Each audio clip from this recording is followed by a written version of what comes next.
Hello, Andrew Woods class.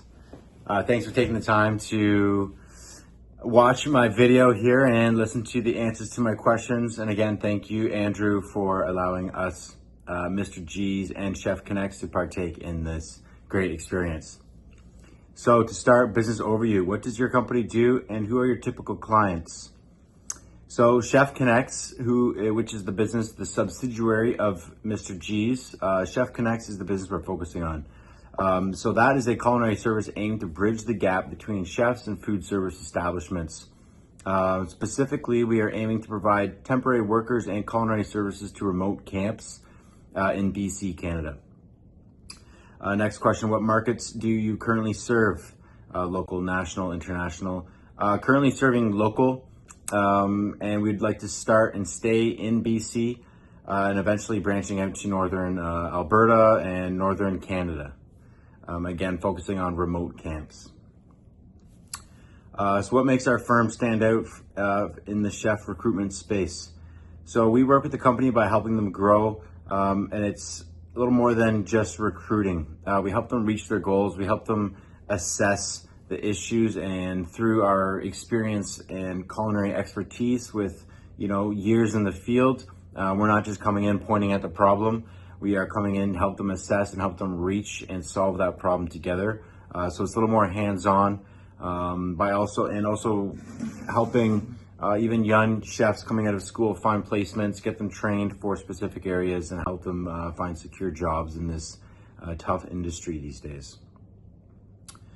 So feel free to talk a little bit about Mr. G's. So yeah, Mr. G's is our main company. It is a mobile smokehouse here in BC that we operate. We mainly do weddings, private events, construction sites and things. And so that's kind of where it all stemmed, but it is a very seasonal business being barbecue and in BC. Obviously a lot of, weather issues coming into the winter months, a lot of rain since we are operating outdoors. Obviously not a lot of events being held. So we do have some business kind of floating through hockey tournaments and some winter things and stuff, but not quite enough yet to sustain us through. And so hence the pivot in direction for the winter months. So we're hoping to basically mitigate that seasonality by working with other companies and helping them reach their goals, focusing more on business to business. Especially in the winter months, a lot of people, it's difficult fighting for consumer dollars, especially right after Christmas. All the pockets are depleted, but in the winter months, businesses are still, developing new systems and new processes to get ready for the following summer. And so that's kind of where we would like to step in and help them pinpoint those pain points and help them grow. So challenges.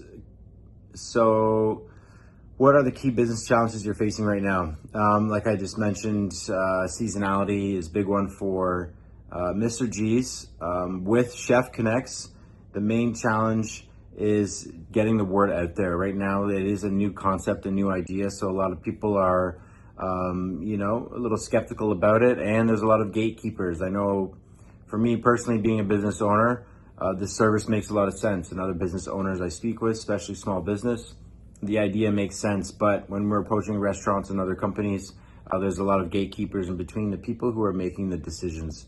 And so those, right now, it's getting past those gatekeepers and getting our message to the right people. Are there any specific issues in operations, marketing, client acquisition, talent sourcing? Client acquisition is the main difficulty right now. Talent sourcing has been a little bit of a challenge, but at the same time, a lot of chefs that I speak with are open to the idea. Again, with Chef Connects, we would like to help create more of a work-life balance in the hospitality industry. And a lot of chefs that I know around my age, 35 up to 42, 45, they are, having families and kids, and so they miss that camaraderie of a kitchen. But they do not, they can't go back to working in those 16-hour days. They're raising families now and stuff. So they miss the camaraderie, and they miss being able to be creative and have that creative outlet that a kitchen and being a chef can provide. So when I speak with them about being able to still write menus and be creative and help other and use their experience that they have to help someone else grow, they get very excited. And so I think once we have that kind of system in place, I don't think it'll be difficult to convince somebody like a chef that can work from home. Essentially a virtual chef, able to do the ordering, do the work for the restaurant, but without having to be there on site all the time. Goals and visions. So where do you see the business in 1 to 3 years? Ideally, again, we'd be like to be to helping remote camps. I think there's going to be a lot of building happening, especially with Canada looking at ideas of how they can, have their own refineries here and new pipelines within Canada. There's always expansion happening up in the northern parts of Canada. So a lot of remote camps, a lot of fly-in chefs, fly-in kitchens. And so ideally we'd like to be supporting those places, when there's a kitchen being built, or if there's a team that needs help, they can call us. We can either supply them with bodies or help them write menus or set them up with recipe Bibles or systems in place to help them basically turnkey their remote camp. Are there new services, markets, or technologies that you're considering?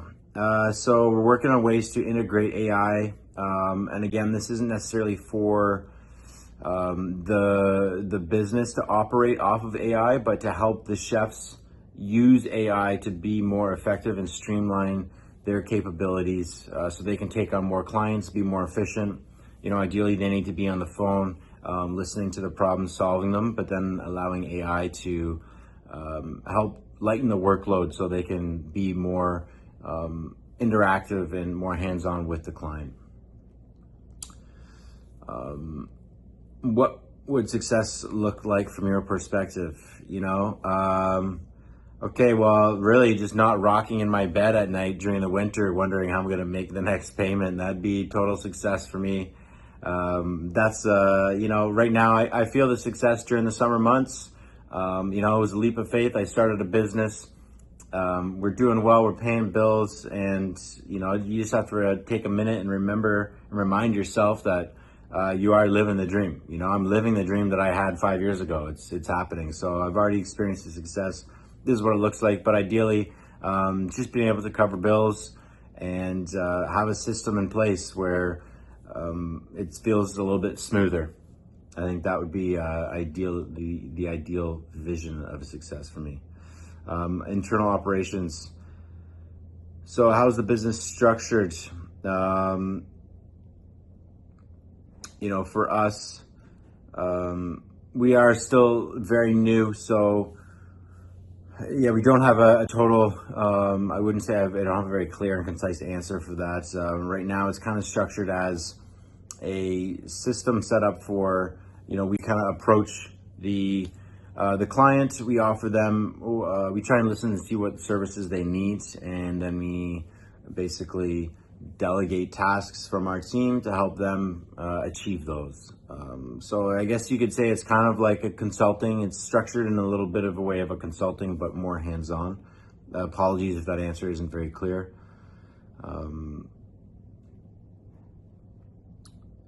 Yeah, and so are there any areas where you're seeking more efficiency or structure? And some examples that are listed here: systems, hiring process, CRM tools. Yeah, I said all of these. Currently, we don't have too many systems, like I just mentioned, but we would love to hear possibilities from the team, from you guys, any ways that we could implement new techniques. That would be fantastic for us. And so how do you currently find, sorry, this is number 5 now, marketing and client acquisition. How do you currently find clients and chefs? Guerrilla marketing, really talking to friends, picking up the phone, just basically putting the word out there, walking into restaurants, handing out cards. I've looked into some LinkedIn recruiters, trying to build resumes. It's a pretty expensive service at the moment for me. Doable, but that's another place we're looking. What's working well and what isn't? So yeah, like I mentioned, we've got a lot of traction from remote camps. They are excited to hear there's a service that can help them. I know they're doing a lot of work, and it's hard to also recruit people to want to be in the northern camps, away from families and friends and homes and stuff. So I know that they have a high turnover ratio for chefs and employees. We are getting some success there. People are intrigued by the idea. I don't think we are going to focus on smaller restaurants, which was the initial plan. Again, they don't have a lot of money. And so asking them to spend dollars when they're trying to save them isn't the greatest. But again, these remote camps are usually funded by the government. They're just pumping bodies out there, trying to get people to work and get the project done. So there seems to be a little more of a path for growth in that sector. Are you doing any digital marketing and networking or partnerships? No, we are not. We have started a small website and launched we didn't really launch, but we kind of built a little Instagram page as well. We're just focusing on how do we tackle the Instagram page. For example, maybe we make reels about talking about what efficiency is and showing how we can be more, we can provide more information and education on services of hospitality and how to help their operations grow without giving away too much. But yeah, we haven't really done much there. Let's see. And again, we have written down here, simply doing the guerrilla marketing, picking up phones. Okay, number 6, open questions for the students. So what areas of business would you be most interested in getting student input on? I think the marketing is going to be the main focus, finding ways we can acquire some money for magazines or some sort of like professional periodicals that we can kind of get our name out there, finding ways that we can get the word out. I know a lot of people need the service. It's essentially, offering help for this tough industry. It's hard to find, chefs, good talent these days. So I know that if the option is there and the rates are right, people will take advantage of this. So it's just getting the word out. I would love to I think it'd be kind of fun to see if we can make something go viral. I don't even know how that's possible, but I think that'd be a cool little project to start, is just, what does it take to make something spread like wildfire? So that would be interesting, is maybe setting up a plan. Okay, we build some content, we build some channels, and we just kind of get the word out there and see what happens. And from there, we can see how to grow it and shape it and mold it. But I think the big thing is just getting the name out there and seeing who is willing to use our services. Any problems that you would like fresh eyes on? How can we get past the gatekeepers and straight to the decision makers? I know business owners would love this idea. So it's just really getting the information to the right people. And again, I think that'll come with marketing and pinpointing the right people. So that was pretty much it for me. I kept it pretty short and quick. I kind of ran through some of those answers. I apologize if any of them aren't clear, but Dr. Andrew Woods has my email, so if there is any questions that you guys are looking to for me to elaborate on, or any answers you'd like me to elaborate on, you guys can send me messages. And again, we're just getting started, so this is all pretty new. Treat this as if it's your own. So if you have any ideas, completely open. We're just trying to basically find out how to shape and mold a new idea, something very new. Anything from, if you have ideas of subscription plans, our website, I'll send it to Dr. Andrew Woods there. You guys can take a look through the website. You can see some of our services, some of the things we offer, and how I've kind of structured it as for someone to basically come across us. They can book hours with the chef, anything from temp services to subscriptions to anything. It's pretty open, and I know it may be a little confusing, but we're just in the molding stages. So I'm excited that we have some fresh minds and fresh eyes on it, and I really appreciate you guys taking the time. Thanks again, Andrew, for this opportunity, and looking forward to the next time we chat. Thanks again, guys. Bye.